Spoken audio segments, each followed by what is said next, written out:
Welcome to Behind the Line, where we pull back the curtain on the challenges facing first responders and frontline workers. The work you do is unique, and so are the stresses that go with it. Join me as we tackle key issues to reduce risks for burnout, and as we work to support you in doing the job you love without sacrificing being the kind of person you want to be. Hey there, and welcome back to Behind the Line. I'm your host, Lindsay Foss. If you're new to Behind the Line, what you should know about me is that I'm a clinical counselor specializing in trauma therapy. And after over a decade working with first responders and frontline workers around issues like burnout, compassion fatigue, PTSD, and related OSIs, I've become a passionate wellness advocate and educator for those who sacrifice so much for our communities out on the front lines. Behind the Line is a place for us to talk about the real life, behind the scenes challenges facing you on the front lines. I created this podcast with the hope of bringing easy access to skills for wellness, allowing you to find greater sustainability both on the job and off.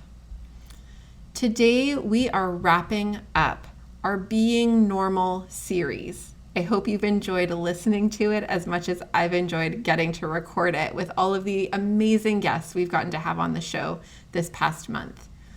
Today, we are finishing up strong with one more word from one more amazing guest.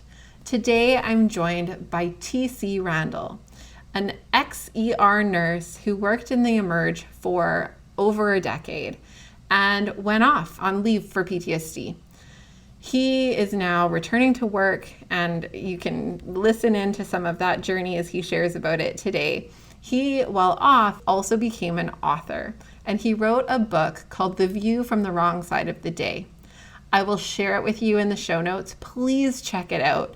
When I read it, it was funny as hell, while also shining a really significant light on the many, many problems facing the system.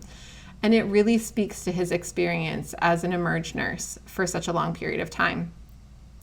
He really identifies and nails down some of the systemic issues that we face in this kind of work, and in ways that are really thoughtful, but also in ways that really identify some practical ways that we could be doing it different and better.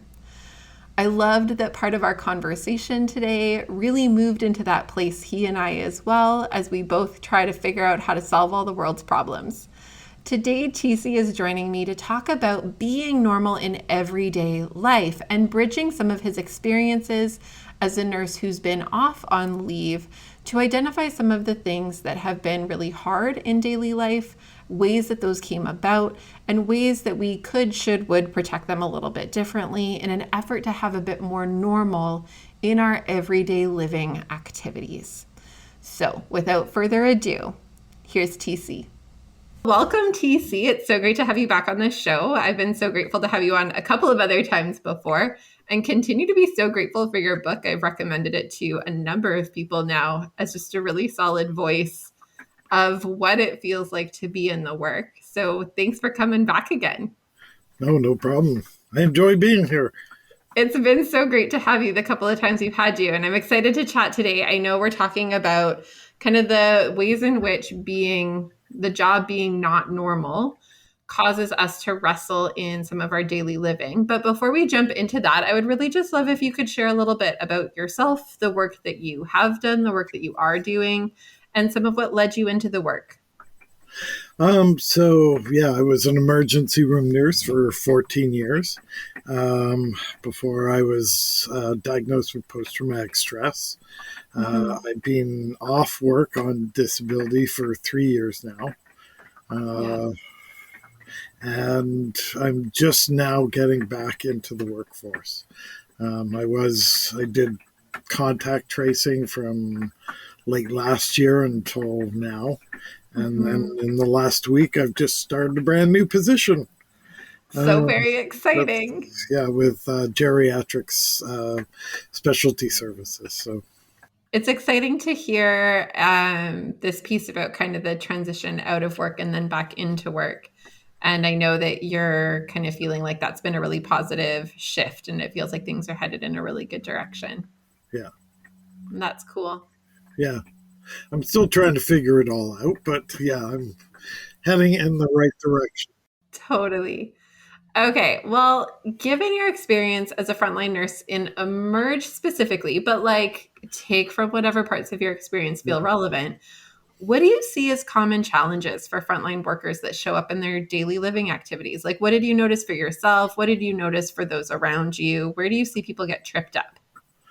I think the assumption that we have activities is maybe a Amen. little bit over ambitious. Okay, yes. I think, when I first went off work 3 years ago, one of the biggest realizations was that I didn't have anything outside of work. Yeah. Right? Like I literally didn't, and that was very difficult because being off work and having my workplace be such a monumental emotional trigger, and Yeah, then but that was the only place that I knew people, totally. and I didn't have friends that weren't nurses. Yeah. um, We talked about that risk a couple weeks ago. right, and I got off work and suddenly had nothing to do. It was Hmm. literally like, not that at that point I could have done much, I think, but it was just that realization that I had really never cultivated anything outside of work. Yeah. So when do you think that happened? Like, had you prior to nursing not had a lot of interests or activities or hobbies or whatever? I've always been kind of an introvert, I think. Hmm. Um, for some reason, that seems a common thing, and I don't know so much about other like frontline Hmm. sort of Industries. positions, but Yeah. certainly in nursing, there's a lot of introverts. Hmm. Um, and so not only is nursing in itself exhausting, but that you're in an industry where you have to be extroverted all day long, right? Hmm. Um, Totally. so it makes it very exhausting. You get Hmm. home and you're just like, everybody shut up. Totally. um, and you tend to isolate quite Yeah. significantly because you just don't have the you don't have any peopling left in you. Totally. Oh, I love that you use the word peopling. I use that word in my house. I have no peopling skills left. I cannot people anymore today. Right, and that's a common theme I find in nurses, at least Yeah. the nurses that I talk to. It's interesting that because you were talking about like close relationships in some of your previous Yeah. episodes, and I remember I got married um, 2 days before I started working in the Yeah. emergency department, and we separated about a year later.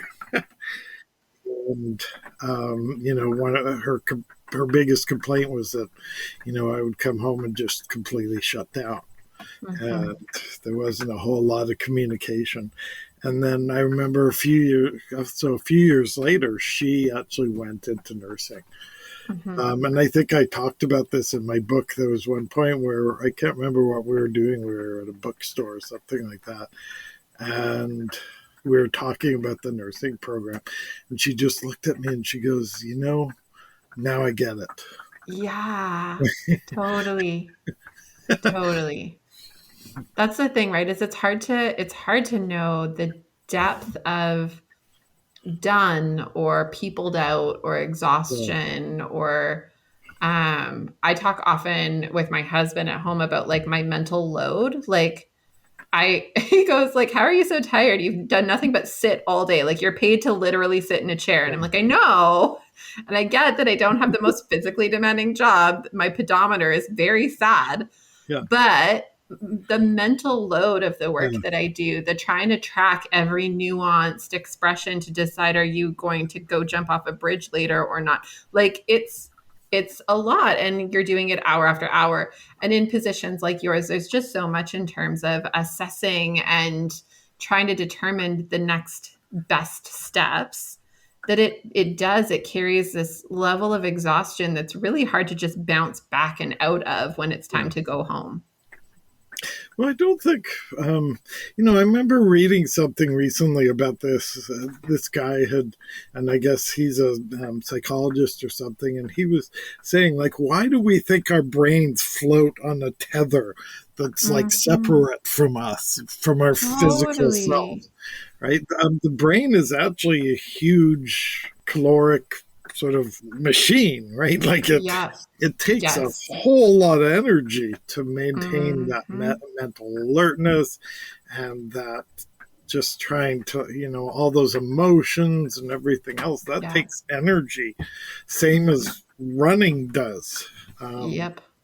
so I find it funny that we sort of have this idea that thinking doesn't is like it's a non-physical job. It's your brain Yeah. is still attached, right?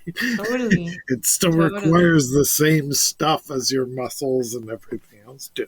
Absolutely. It's such a good point because you're right. Like the demand that is asking of us is very, very high. And for some Yeah, people who are in first response and frontline work, there's also a very physical demand to the job on top yeah, of the mental demand. So you kind of have both. Like I just have the one yeah, piece that I have to worry about. You guys are on your feet all day and running from patient yeah, to patient and having to deal with moving and flipping and right? Dealing sometimes with combative patients. I know policing, there's so much in terms of physical demand, yeah, firefighting, similar, right? Corrections work, similar, right? Like there's just so much that's entailed in it. So you're hitting all of it, right? The yeah, physical and the mental and the emotional load of it all. yeah. I can't remember what the statistic is, but nurses walk like something like 12 to 20 kilometers a shift or something like that. Totally. I would believe it. Yeah.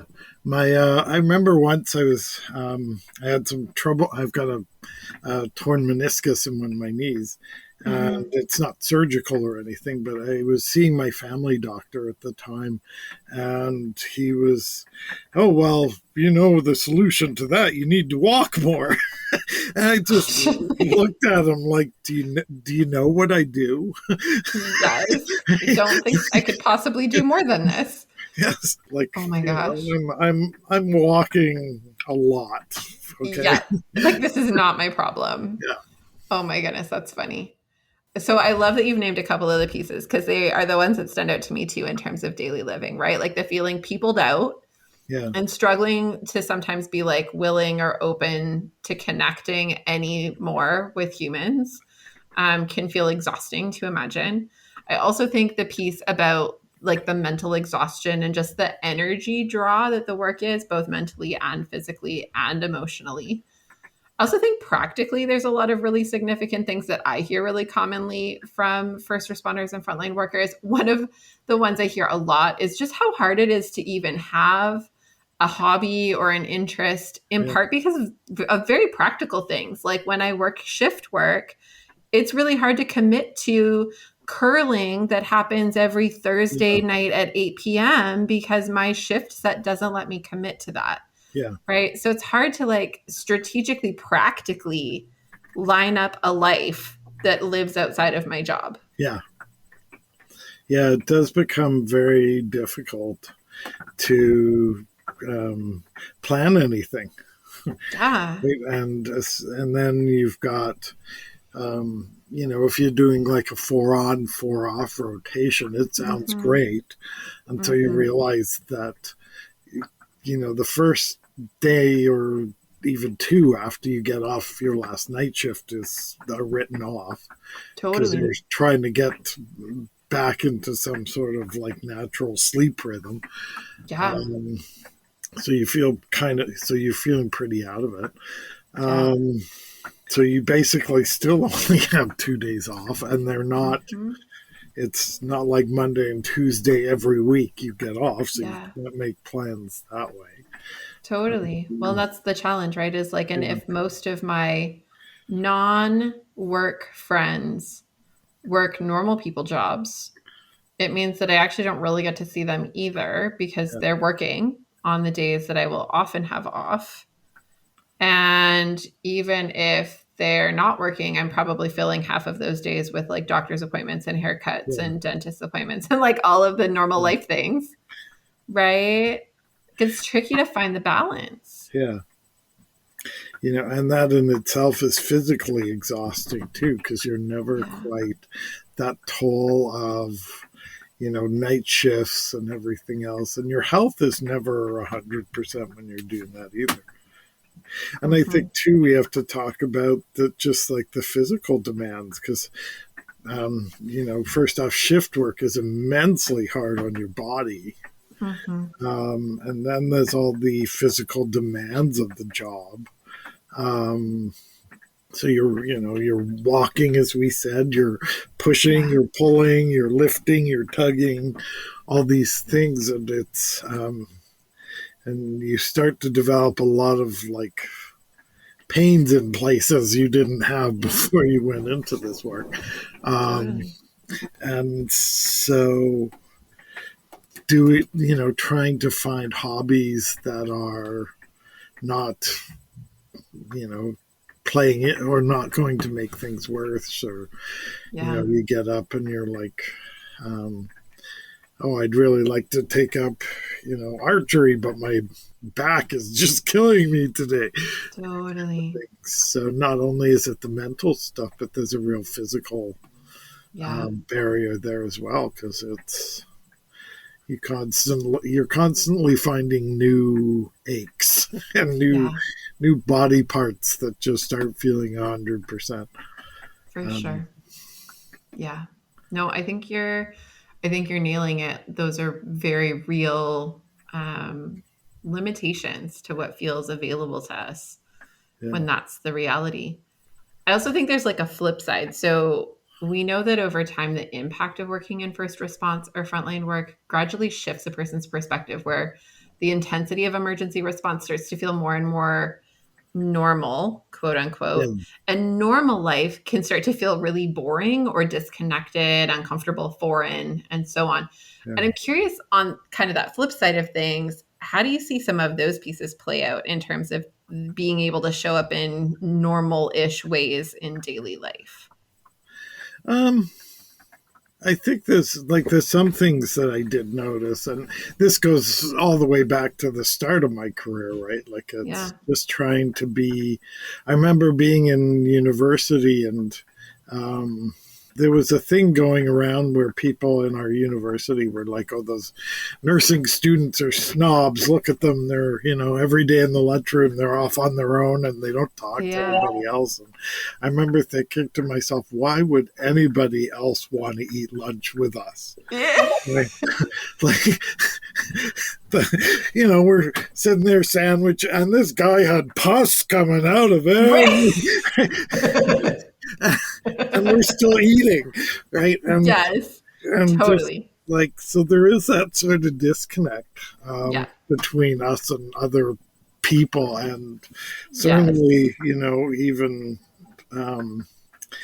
family dinners and stuff like that. I have to watch what I say and things like that. My gag reflexes Very nods. different. Yeah, very different from other people. Uh-huh. Uh-huh. And Yep.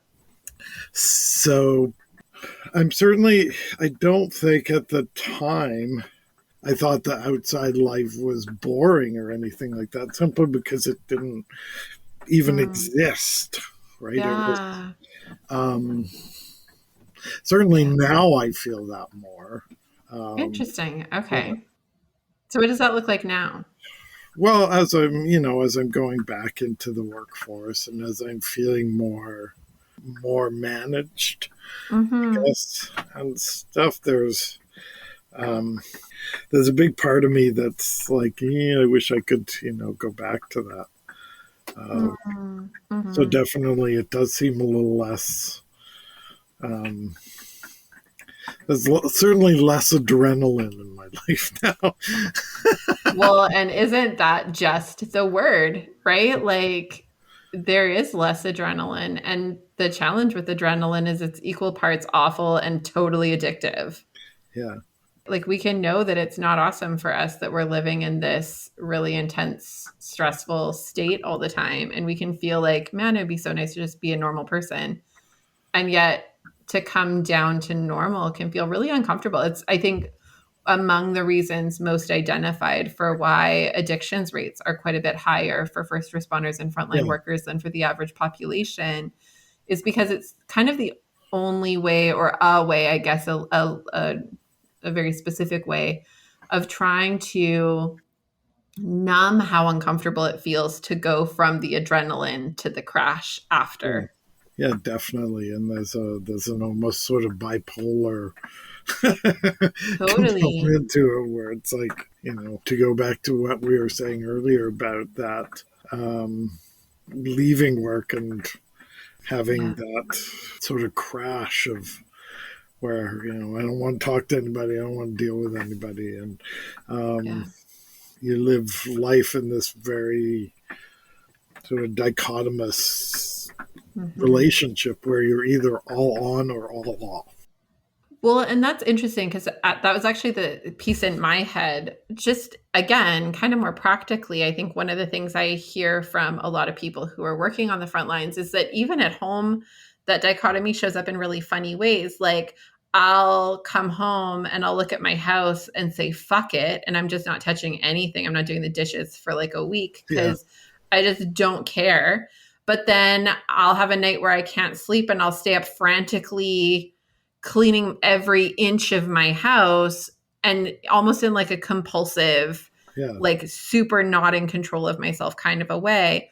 And it is almost this piece of like as I experience these adrenaline highs and lows, my body is training for highs and lows. And yeah, so it goes through these stretches even in my home life where I can't just sustain a semi consistent level of engagement in my household. I kind of go from like manically engaged to dropping off into this like abyss and just not touching anything. And whether yeah, that's, housework or, interacting with my kids or interacting with my friends or like whatever it is, that we kind of go through these ebbs and flows that just feel very extreme. yeah. Well, but do they feel that way because they're right? But do they That's the feel that question. way? Yeah, Totally. When we're in it, do we even know yeah, that that's what's happening? yeah. Yeah. And that goes back to again when I first got off, and that I don't think when I was in it, it even occurred to me. Yeah. Right? It was just like this is my life. This is what I have to do in order to Yeah. survive it. And you don't Mhm. really think about it at the time. It just, and it, I think you mentioned in your questions about that whole normal, how it Yeah. becomes normal, right? Right. And it really, and to the point where, um, We're like blind to you how it's not. you don't even see the other side of it. Hence the existence of this series. Yeah, like right? Like if we yeah, don't talk about how it is not normal, we're never going to address it. yeah, It's hard to address something we're not acknowledging. yeah, And so until we kind of like take a step back and look at it, it's really hard to see it for what it is. yeah, Okay, so I'm curious because you have now gone through this process yourself in your own kind of personal professional life of um, processing and recovering and working really hard at your mental health and hopefully I'm hoping are returning to work with a different capacity or plan in place for how to sustain what the work is going to be versus what it was like before. So having done some of that work yourself and just in your own kind of experience and exposure, I'm curious what wisdom you have to share for those who might want to be intentional in protecting their daily lives from this kind of impact to their daily living skills. So, like, what have you learned that people can be doing to come down off the work? So let's start with some of the things I've discovered recently. Sure. That's been really, as I'm going back to work, one of the things I'm working really hard on is not to do extra. Yeah. Um, so when I started with contact tracing and being really aware of my own limitations, one of the things that was funny when I started contact tracing is that the perfection, so the anxiety, we talked a bit about this before Yeah. the show started. The anxiety really makes me a bit of a perfectionist, right? Because I'm Yeah. afraid to like not do my best because Yeah. I'm afraid of the repercussions of that coming back on me. Like somebody's gonna, come and say, "Boy, you suck." Yeah. No Um, one likes that. yeah, and I know, and the I know it's not realistic, right? And Hmm. I'm able to sort of push that little voice in my head aside and go, "No, you're not telling the truth," but it doesn't stop me from feeling it. So I found when I first started contact tracing, they were really happy with the work that I was doing. And so one day they just put me up to the sort of next level of, Okay. they wanted me to be a team leader, which is sort of like a supervisor for the other callers. Yeah. And I was just like, no, I do this good. Don't move yes, it. right. Yeah. And so having that conversation about, how they were like, but you're so good at this. And it's like, yeah, because I'm anxious. And now you're making me Yeah. more anxious by trying to put me Right. into something new. So it was this whole thing. But just being able to say, no, Hmm. I can't do that. And then, uh, when Omicron first hit, things went crazy at Yeah. contact tracing. We were staffed for I think 100 calls a day, and we went to almost 500 calls a Whoa. day. Yeah. Yeah. So there was an opportunity there to work pretty much every day if I had wanted. Hmm. So I had to really consciously look at it and go, no, I'm not taking overtime shifts. Yeah. And, I'm not doing extra. As I'm starting this new job, I'm really cognizant of, even though that perfectionist voice in my head is going, oh, you need to learn all this stuff and you need to Yeah. do all these things. It's like during work hours. That is it. I am not staying Yeah. late. I am not doing work at home. I am Yeah. working from 8:30 to 4:30 and then putting it down. Totally. And being really firm on that in my head. So I think Yeah. that's sort of like the first step, Hmm. is to recognize what our limitations are and to be Totally. honest about it and to say, this is what I need to cultivate my life outside of that. I need to Yeah. box this up and keep it in its box. Yeah. I mean, we need those kinds of boundaries, right? Like whether that's boundaries we're identifying outside of our own heads and saying to someone, like, no, I can't do that. I don't want to take the next promotion. I want to Yeah, stay where I'm at. Or boundaries we're setting in our own heads, even just to say, nope, when it's lunchtime, I'm taking lunch and I'm yeah, not staying in this building. I'm making the choice to go outside of here and get fresh air, or take a break from this. yeah. So Yeah.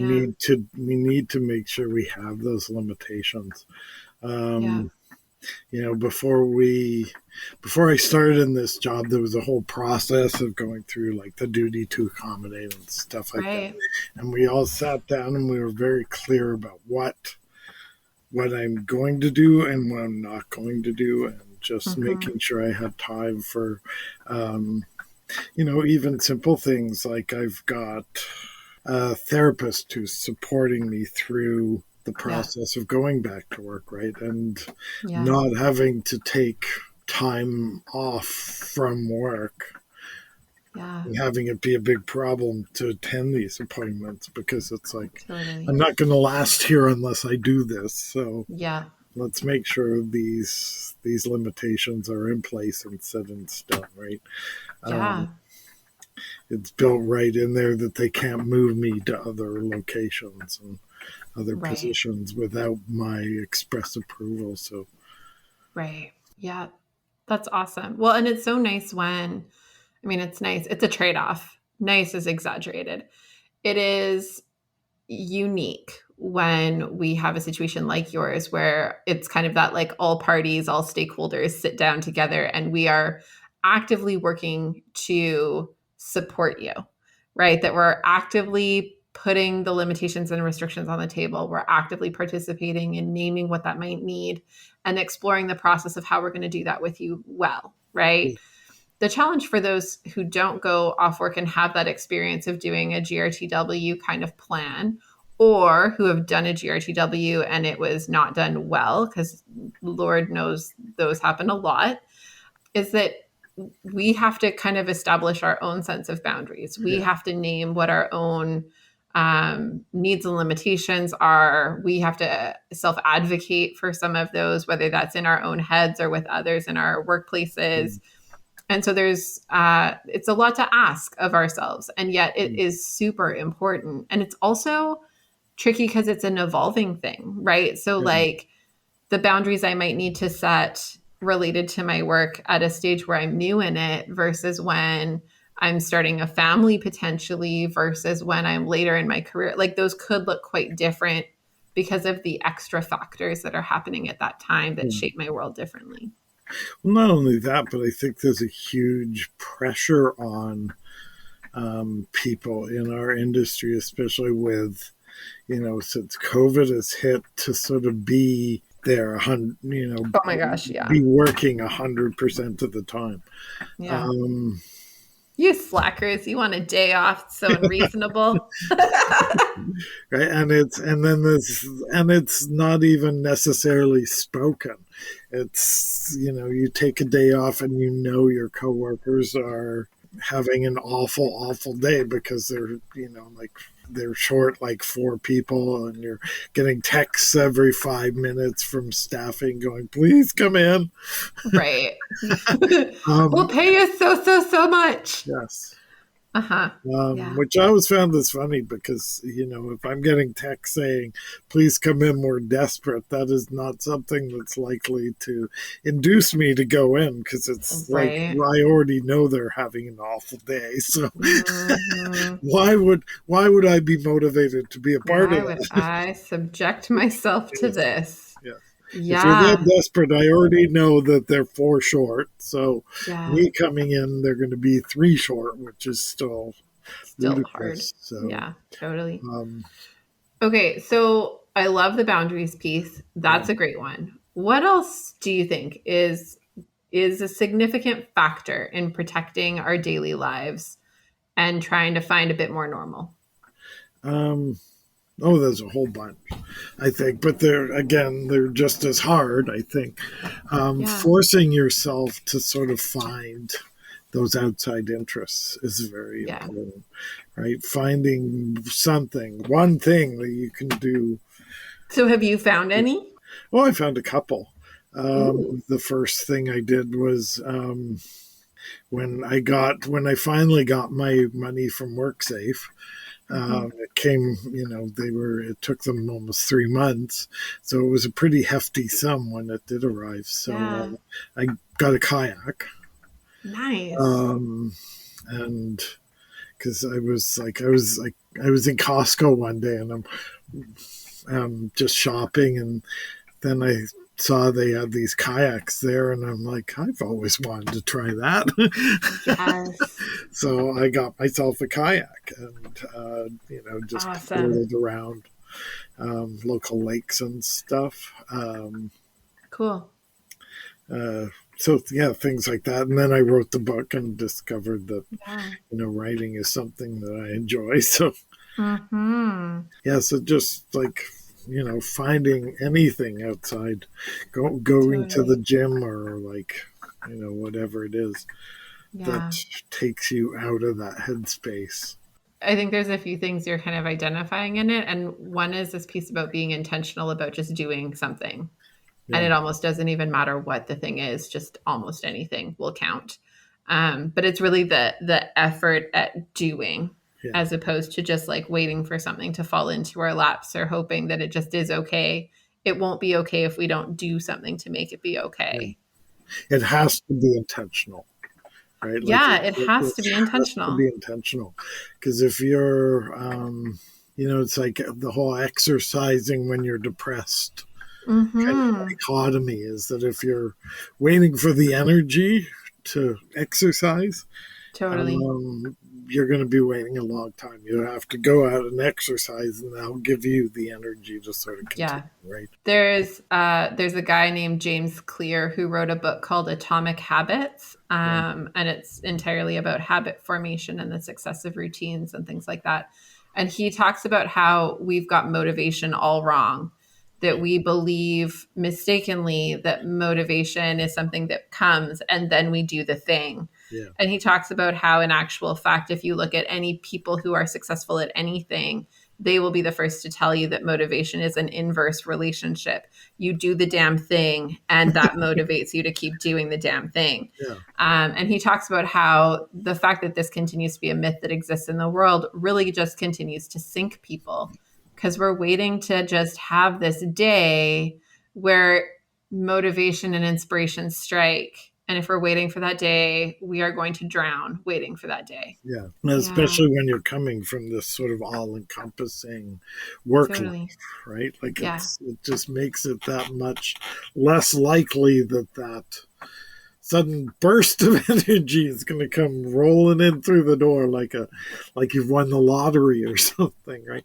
Probably about as likely as Totally. winning the lottery. Exactly. You really need to force yourself out of that headspace and go. Yeah. Um, and it's not that hard. I mean, I'm assuming we all had some sort of a life before nursing where we Mm-hmm. had, interests and things like that. So, Yeah. um, for me, it was sort of a trip backwards to, what was I interested in before all this began? Totally. I know one of the things I talk a lot about in my clinical work is this idea of close approximations. Yeah, So, an example from my own life is when I was a kid growing up, one of the things that I did as an activity and interest was I danced really competitively. And in a different life, I had plans to do that professionally, but it was not to be. So, I like it's not easy to access high level, more competitive level dance classes as an adult unless you're like pro. And I'm not, but I'm also not like, I want to join the mommy's tap class where no one can do anything. Like, I don't want to do that either. So I spent some time thinking, what do I love about this that I can bridge to a different activity? And this is the idea of close approximation. So what I loved is that I could put a lot of physical energy into it and feel so much better at the end of it. It was expressive and I also just love a strong beat. Like I just yeah, love music. So I had a chunk of time where we had bought this really ugly table at a garage sale that was covered. The kids at the house had colored all over it with crayons. And so whenever I was like mad, and normally mad is when I danced best. Whenever I was mad, I would just go to the garage and sand the shit out of this table. And I would like crank some tunes, and it was the best. And initially, my husband, we were super broke back then. And so he wouldn't let me buy an electric sander. I had to do the whole thing by hand, which was extraordinarily rewarding. It's still our coffee table to this day, and it's beautiful. But then when I bought, the deal was is if I completed this activity and still liked woodworking, that he would let me get the sander. When I bought the electric sander, it was like my favorite toy in the world. It vibrates at the same kind of like frequency as my feelings. And so to like take it out into the garage, like my husband now knows if he hears the sander, like stay away. Lindsay's processing. This is not a great time to interact with her about anything in life. And I'm just out there like feeling my feelings with the standard. Like, and it's all going to be okay when I come in and I shower off all the sawdust. yeah, And then I will feel better and back in the world. yeah, Right. And it's not an activity I would have like thought I would gravitate towards. It's not a thing I ever would have expected myself to do, but it elicits similar pieces. And there's actually a lot of overlap in terms of how dance felt and how this feels. yeah. there's something to be said for not just activities, but activities that allow us to vent or like, Yeah. because when I first started nursing, I used to game a lot, Yeah. and sometimes just, and this sounds horrible, but coming home after work and just hopping on the computer, I'm going to kill things. Totally. I healed everyone today and now I need to shoot everybody. Yeah. And that, so maybe the outlet for some people is just like going to one of those, like, what are they called, where they just give The you, anger rooms. yeah, where they have like just Yeah. old furniture and baseball bats. I um, still want to do that. yeah, and being able to sort of, and I found when I wrote the book, it was very much a similar sort of Kind experience. of that cathartic feeling. That's a much more polite way than it's being able to sort of vent and give that, life the middle Yeah, finger kind of vibe, totally. where it wasn't just about getting my story out, right? Like Mm-hmm. it was almost a public shaming was, Mm-hmm. where I why the book was so important for me to get out. It was like Yeah, it was like, if you won't fix this, I'm gonna take it public. totally. So it did feel really good to sort of vent that way. Yeah, Um, totally. so yeah, maybe a good piece of advice is for nurses to find that sort of outlet. Maybe it's Yeah, martial arts or something where you totally. can just go out and beat the hell out of something. Right? Totally. I mean, I think there's like a variety of activities that we need to figure out how to engage kind of to varying degrees, right? So, like, one might be, or a handful might be something that does feel like expressive and cathartic. Like, it gets my energy out, it lets me vent this, it moves the energy out of my body, Yeah, right? I think there's also things that are like people who are in these kinds of professions, whether it's nursing or policing or corrections or social work or paramedics or fire, like all of the first response frontline work kinds of people are all um, people who have very high expectations of themselves and yeah, tend to be able to perform at very high levels at lots of the things that they do. And so, one of the ways that we tend to kind of sync ourselves is with a very high sense of need for productivity. And I feel this. And I think one of the ways we can wrestle is feeling like I don't have the energy to do the dishes, but I also don't feel like I can relax if I'm not doing something. And so often we'll tend towards needing to be like busy somehow. And so, can we, like, whether that's gaming or I found I recently actually taught myself how to crochet. Also, not a thing I thought I would be doing. I'm making a sweater. It will eventually someday be done. I don't know when that day will be. But it's something that keeps my hands occupied, even if I have a show on in the background or music on in the background or whatever, that my brain has to keep track of. My brain has to keep count. It has to remember where I am in the pattern. It feels productive. I see it grow each time I'm working on it. That feels meaningful. And it lets my brain off the hook for feeling like it has to give a shit about the dishes because it's doing something different. yeah.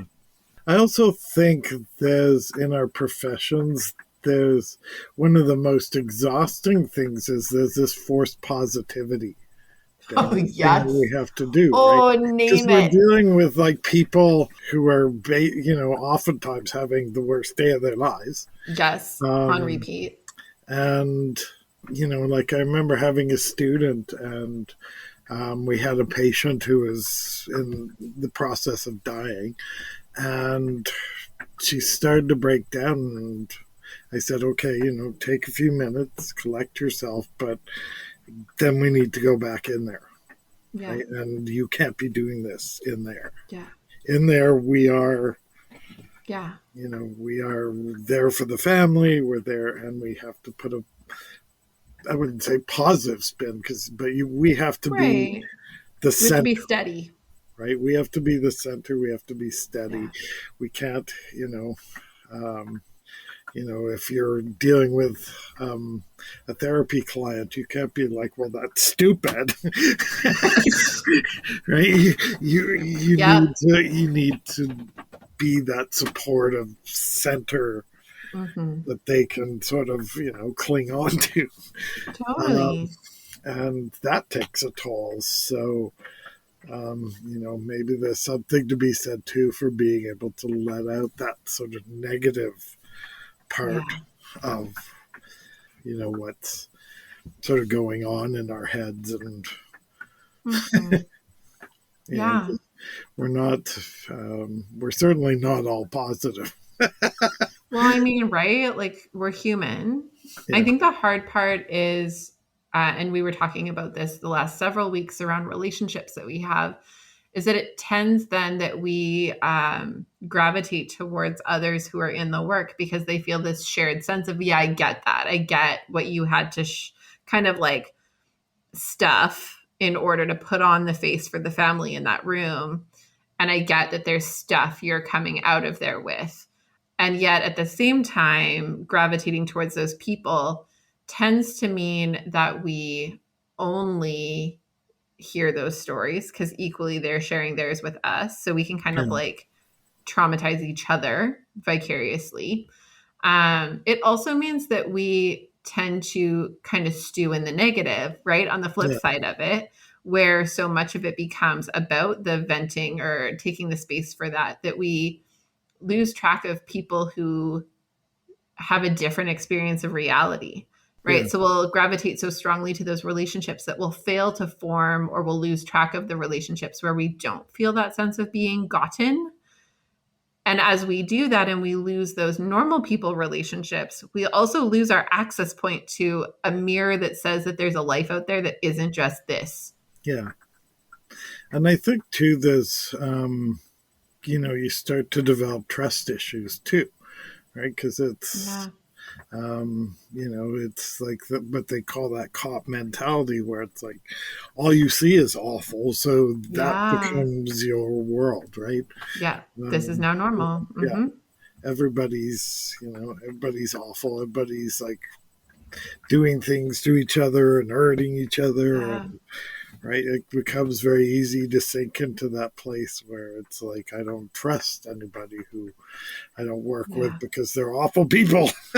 Yeah, totally.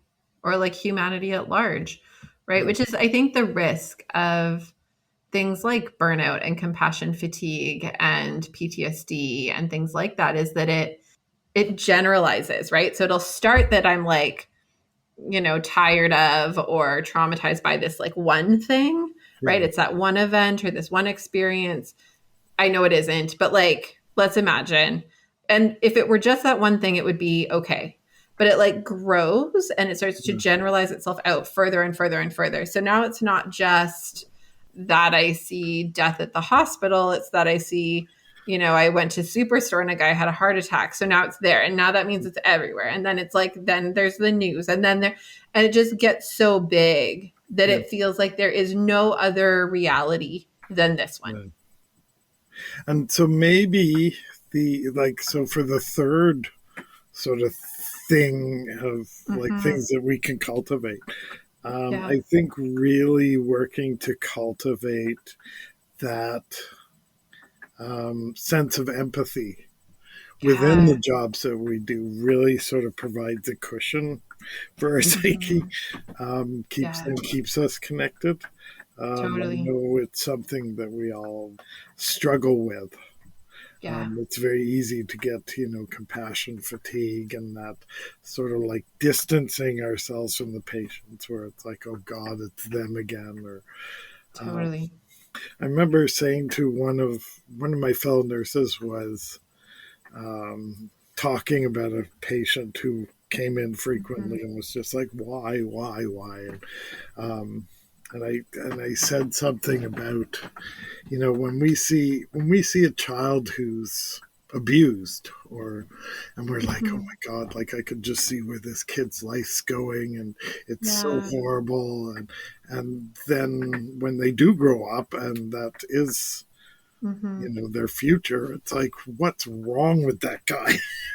All of a sudden, the Totally. whole script flips where it's like, what's Yeah. wrong with him? Why is he behaving that way? Totally. So really trying to sort of cultivate that connection to people. And one of the things I've really tried hard in my whole life is to sort of always look at, like, even things where it's like, what is going on there? Um, Mm-hmm. One of the things I've always tried to sort of maintain is that why? Why is it going Mm-hmm. on? Well, and there's something to be said for the like how in our daily lives we're narrating, like we're constantly concocting stories, right? Yeah, And we by and large believe them to be true and accurate, but a lot of the time they're just stories we've made up to fill gaps, right? So I talk with people often about there was a time in my life where I was super frustrated with people who would speed yeah, inappropriately, like, or drive in ways that I felt were risky, like where they would yeah, pass me even though I'm going like 10 over the speed limit, like bugger off. What the hell's your yeah, problem? But I was bothered to the point where I actually started considering like following these people home to yell at them. yeah, And that was where I knew that it had gone too far, right? That yeah, like how I feel about this is now no longer appropriate or normal. It's yeah, excessive, right? So I remember this one day being passed by this guy, and I don't know where the thought came from, but the thought was, well, I mean, maybe he's like racing because his wife is in labor at the hospital and he's got to get there real quick. And the weight that was lifted off of caring about him and his actions was remarkable. Like it just didn't matter because the story, true or not, does not even matter. It was sufficient for my brain to let go of it and not feel like it needed to perseverate on seeking justice and ensuring the goodness of the world. Because I told a story in my head that was sufficient for my brain to feel like, yeah, that's a pretty good reason. Sure. Yeah. I mean, it's just as likely as anything else. yeah, And I recognize that that can feel like a bit of a leap, but to some extent, that's what we're doing all the time. Is we're concocting stories. The challenge is when the type of work you do becomes normal, it skews the types of stories we'll tend to tell, yeah, right? So we have to be careful about offering ourselves alternative options, right? Yes, it could be that this person is a criminal who's escaping arrest right now, or he's trying to make it to his poor wife who's in the hospital trying to have her baby, right? And like either one of those are probably equally possible. yeah, And it's probably neither of them, right? But like it's just what we're holding on to. yeah. And sometimes it's just the fact that that's his one moment of control in his whole life, right? Totally. The fact that he gets to speed and nobody gets in his way, Totally. right? Well, and that's the piece is like, I think empathy is a piece of it, but I actually think it's kind of this how do we let ourselves off the hook for caring so much about things that at the end of the day don't presently have a direct impact Yeah, on me in my life. But if I tell this story in a given way, it's going to carry with me. I'm going to be pissed at that guy all night, right? yeah, I'll be thinking about it. But if I can tell the story in a way that lets it go out of my head a little bit, I'm maybe not carrying so much weight. yeah. Well, and I think, yeah, I mean, that's a big, I grew up with with a mother who was very unbalanced. Mm, And there came a point in my adult life where there was a realization that she was doing the best that she could with the tools that she had, right? yeah, Um, there was a realization, I think, that forgiveness and opening your heart in that sort of way doesn't necessarily mean that the other person is a good person or they're a nice person. totally. It means that I don't need to carry that around anymore. Yeah, Right? And that's yeah, a huge um, piece of any of this is that abilities to sort of let go. And the irony was that once I had made that step, I was able to step away from my mother and say, yeah, but I still don't, I don't want a relationship with you because it's not yeah, good for me. Um, totally. so it was a real turning around point. So Yeah, I think that being able to step back and look at that person's point of view and go, what's sort of coming on here, Yeah.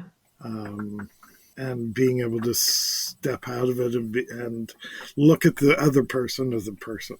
And I think that goes a huge, long way for nurses to be able to, and anybody in healthcare to be able to step back and go, this is not a frequent flyer or a drug seeker or any of the other labels that we have. This is a person who's dealing with something that's unique to him or her. Or they have their own story. And one of the things that we in nursing have the hardest time dealing with oftentimes is the personality disorders. And when they come in as patients and stuff, and the realization that personality disorders are almost always trauma-based, right? And so there was an episode of ER where somebody was complaining about one of the patients, and Mrs. Smith, she's so hard to deal with. And one of the other doctors was like, as hard as it is to deal with Mrs. Smith, imagine how hard it is to be Mrs. Smith. Totally. Well, and I love, so it's funny to me that the things you've outlined today, so boundary setting, and then the piece about like intentional kind of self-caring, coping, activity-based behaviors. And then this piece about kind of empathy and contextualizing people are all actually really significant facets. They're all modules in the resilience training course that I have, right? Because they're the fundamental pieces. And I love that you've gleaned these pieces just through the course of your experiences. And to be able to name those offhand as we have this conversation is just so fantastically cool. I think one of the reasons that we created the Beating the Breaking Point course is because we wanted to map that out. We wanted to make it tangible and practical, because the hard part is in a 1 hour episode that we're going to do today, we can name those and we can know that people will go away from today and feel some amount of able to enact aspects of those. But to actually like dig into them and what it looks like to put it on and try it out in your life is so much bigger and harder. And so when we put together the course, it was with the intention of having it be this very like mapped out guide that walks you through the step-by-step of it.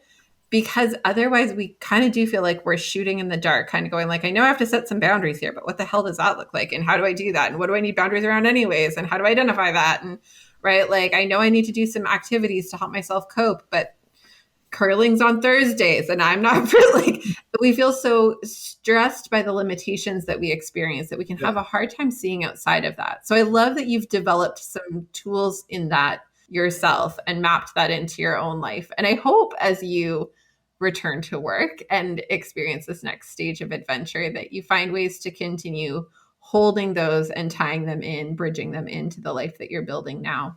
Yeah. Before we wrap up, I want you to talk a little bit about your book, because I think, and the reason I reached out to you for today's episode is because A View from the Wrong Side of the Day talks so well about how not fucking normal this job is. And really all of the things you talk about in that book, while specific to nursing, all of them echoed these generalizations to every other helping professional I've ever encountered. So while specific, it's also really not. And I love that you also mentioned earlier that it was a bit of a like stick it to the man kind of an effort, because that always makes me really happy. Well, and you have to remember too, like the whole, I didn't start writing the book until I'd been off work for almost 2 years. And it was because another coworker of mine had gone off work with the exact same thing, and looking at those intervening 2 years is just, wasted time, because it's like, where's the solutions? Why, we're 2 years on and nobody has changed anything. And now here we are, almost 4 years ahead, and it's gotten worse. There's a real, I heard a statistic a while ago about new nurses now coming out of university are only staying in the profession for about 2 years. Mm-hmm. So Yeah. they're going through 4 years of university, incurring, like Yeah.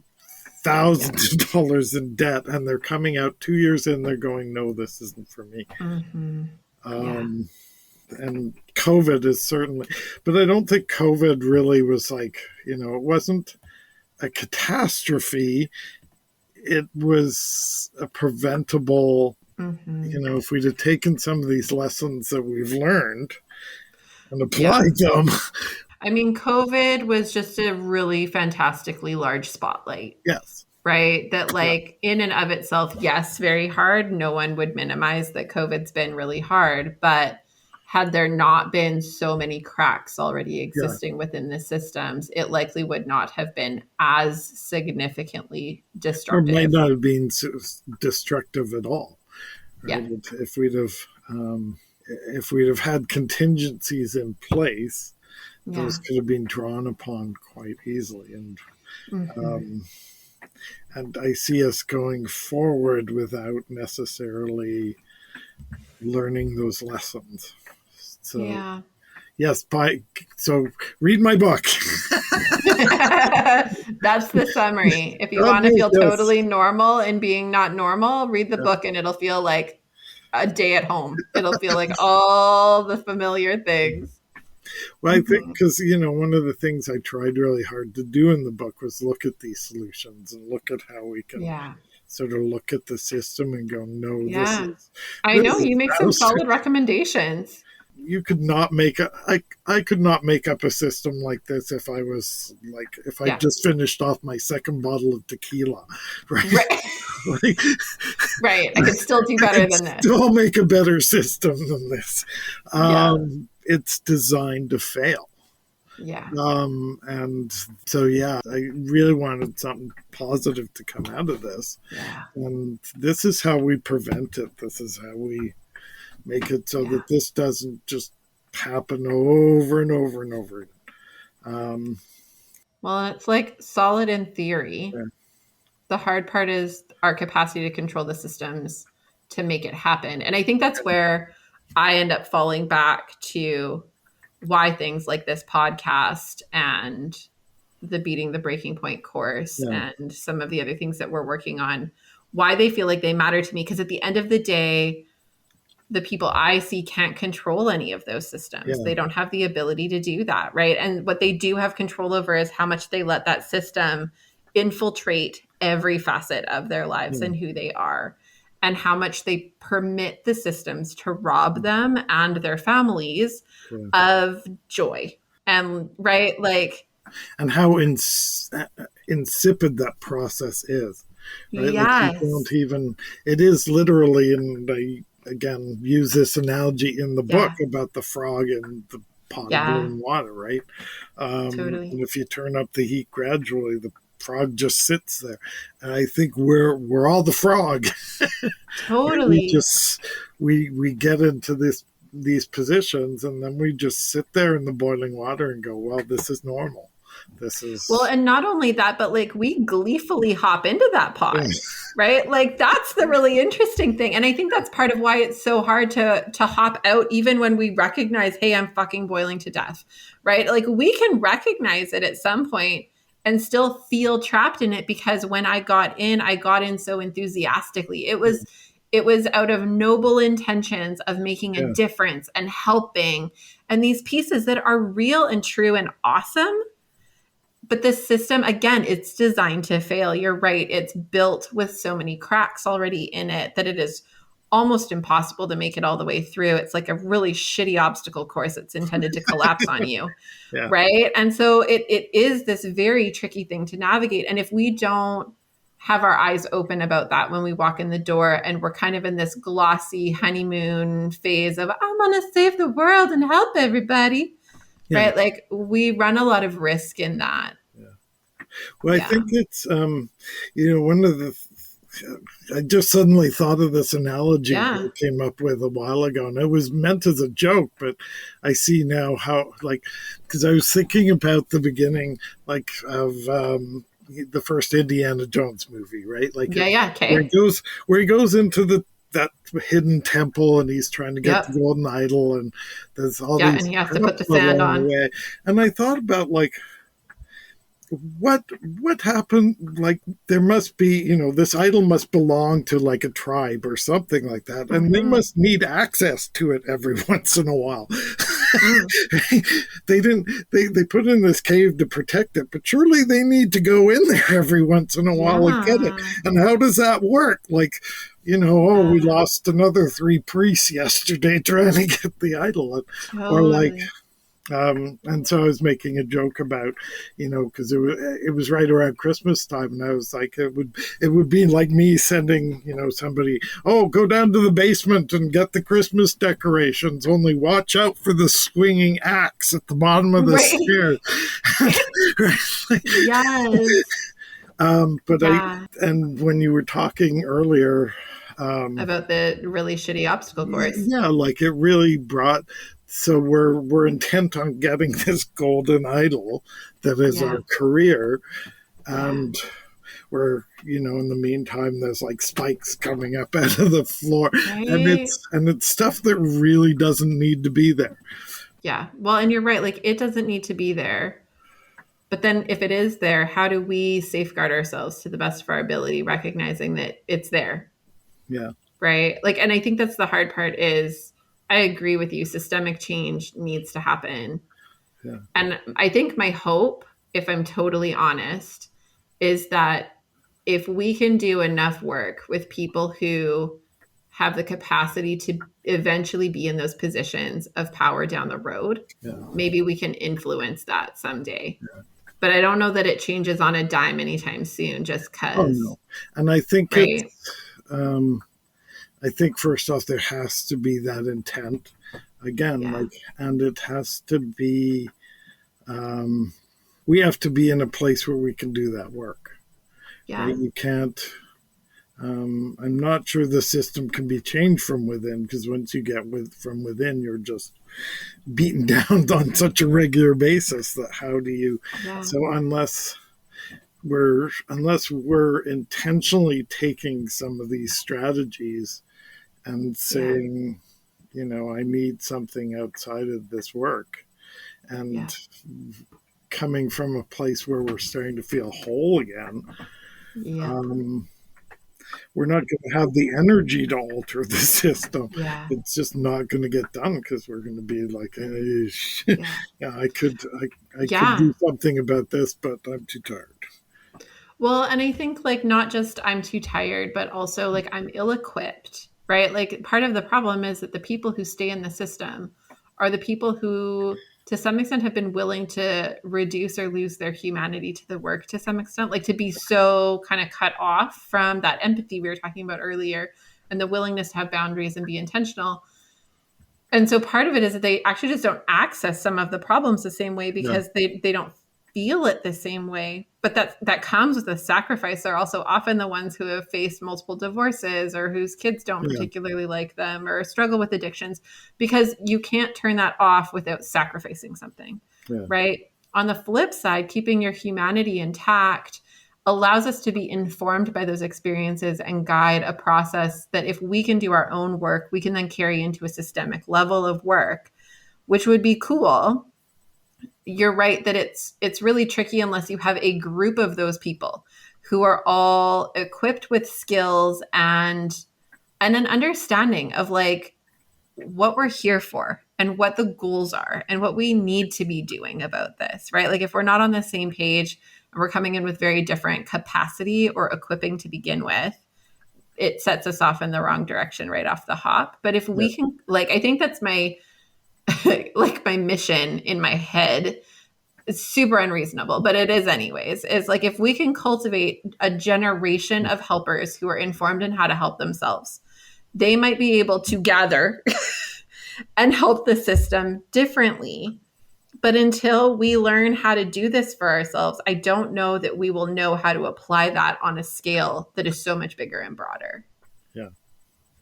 Yeah. And I also think that if we're coming from if we cultivate a generation of helpers that is able to help themselves, the system will change organically because it has to, Mm-hmm. right? Mm-hmm. Yep. It's just going to be this is the way things are done. Mm-hmm. Um, but it was, yeah, like I think the system will just sort of grow out of that, right? Like it's Yeah. because the definitions will change as more Mm-hmm. nurses come in that are more able to cultivate their own relationship with themselves as well as with the job. Um, Mm-hmm. the job itself will change to Mm-hmm. accommodate that. Yeah. Well, and I think you're right. To some extent, it's a bit of a like supply and demand issue, right? Like if we have a generation of, for example, nurses who all are boundaried, Yeah, right? Who all identify and advocate for boundaries for themselves.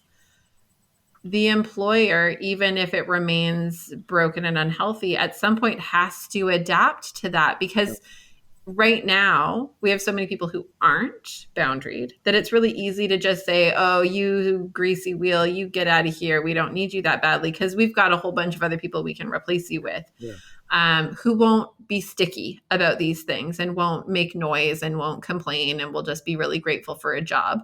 And so right now there's kind of this replaceability thing yeah, that interrupts this. But if we had an entire generation of, again, as a working example, nurses, but not specifically to nursing, that came in and shared a fundamental value of what we deserve and how we deserve to be treated, and there's no one to replace that that isn't also like that, at some point we need to meet the demand, and so we will have to adapt to the yeah. market.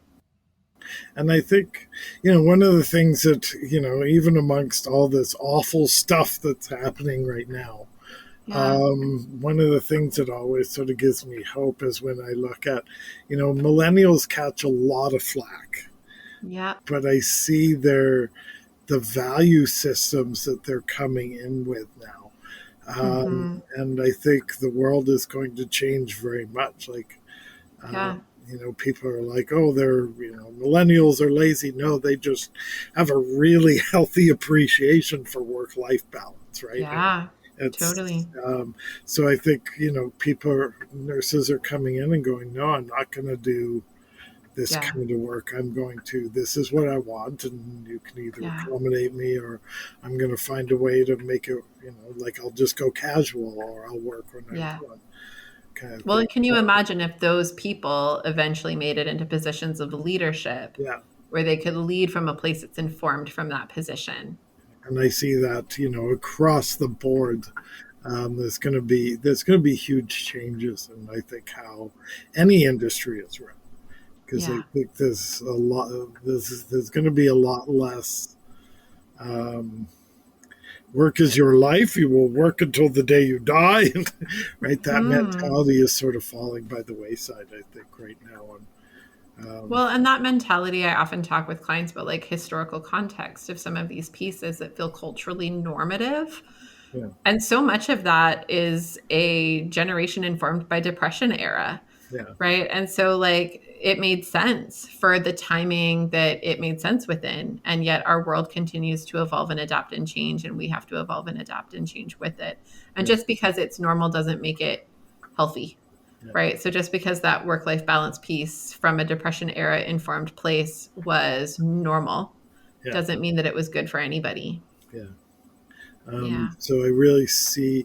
So maybe a lot of these new healthcare professionals coming in um, are going to bring with them a lot of new ideas, and it's Totally. the system is going to succeed or fail on how it adapts to those. Oh, we pray and hope. I love it. I mean, TC, I feel like we have started in this piece about daily life and activities, and we have gone into solving the world's problems. And I love that is the freedom that this podcast holds. I don't know if people are still listening to us talk at this point or if they've turned us off because it's too long, but I don't even care because it was fun. It was fun to talk to you and try to solve the world's problems. I am so glad that we get to have opportunities like this because I think that this is also part of it. Like part of how we change systems is by connecting and bridging ideas. And I think when we can kind of bolster each other up, we stand a chance differently than when we feel like all we're doing is bitching and venting with each other about how hard it all is. When we can kind of talk about like, but how do you imagine it looking different? And what would we do differently? What would have to change? How would you imagine that looking? It invites a very different kind of discourse. And I so value that you join me in that because it's fun to do with you. Well, and I think it's the conversation has to include both. Right? We can't say we need to fix this without saying, well, this is really horrible. Totally. But there's no point in saying, well, this is really horrible without this is how we do things differently, or these are my suggestions for moving forward, right? And that's the thing about life, right? Is it's very rarely all or nothing. It's almost always some amount of gray. Yeah. So you're right. It does need to be both. We need to have space to name the shit, but we also need to have space to be willing to be creative in considering what a solution could look like. Yeah. I super appreciate your time, TC, and your thoughts and wisdom and experience. And I also really want to encourage everyone listening to go check out your book because it's fantastic. I found myself laughing out loud at various points, and that doesn't happen easily. So it was great. Can I say one more thing too? Of course. I don't normally do this, but there's another book that I'd really like to recommend for everybody out there. It's called We're All Perfectly Fine. I cried. I wrote to her and I was like, I really hate you right now because I'm just bawling my eyes out throughout this entire book. But in a way that felt helpful. Yes. Right? Yes. Good. Okay. Very uncomfortable. Fair. I mean, sometimes our best work feels very uncomfortable. Yeah. Yeah, fair enough. Cool. I super appreciate that. I have not heard of this book, so I'm going to go check it out and I will be sure to include it in the show notes so people can find it easily. So thanks for that. I always love a good suggestion. Yes. Awesome. All right. Well, take super good care and we will hopefully have you on again sometime soon. Okay. Thank you very much. Before we wrap up, let me jump in and say one more really big thank you to TC for taking the time to join me for this conversation. It was so much fun. I feel like we could have gone on for way longer. I'm not sure that anyone would have wanted to listen to us for much longer, but I feel like we could have gone on for quite some time. As we wrap up today, I do want to remind you to please reach out and connect if you have any questions or feedback, either for me or for any of the guests you've heard from over the past month. You know that I love hearing from you and shaping this podcast to echo your needs and interests, and my guests would love to hear from you if there are things that stood out to you about pieces they shared or if you have feedback to offer to them. I love hearing about what you're working on and how you're using what we talk about on the show. It brings me so much joy to hear that this podcast makes a difference in your lives, and I so value when you guys take the time to reach out and let me know how it's going for you. You can find me on Facebook and Instagram at Lindsay A. Foss, where you can follow me or tag me, or you can email me at support@thrive-life.ca. Links to all of those things are available in the show notes if you want to just make it easy. I need to tell you again that I'm so grateful that many of you are keen to share about Behind the Line and spread the word to others you know on the front lines. It's been incredible these past couple of months watching listenership explode, and it is so thanks to you guys. Thank you so much for sharing.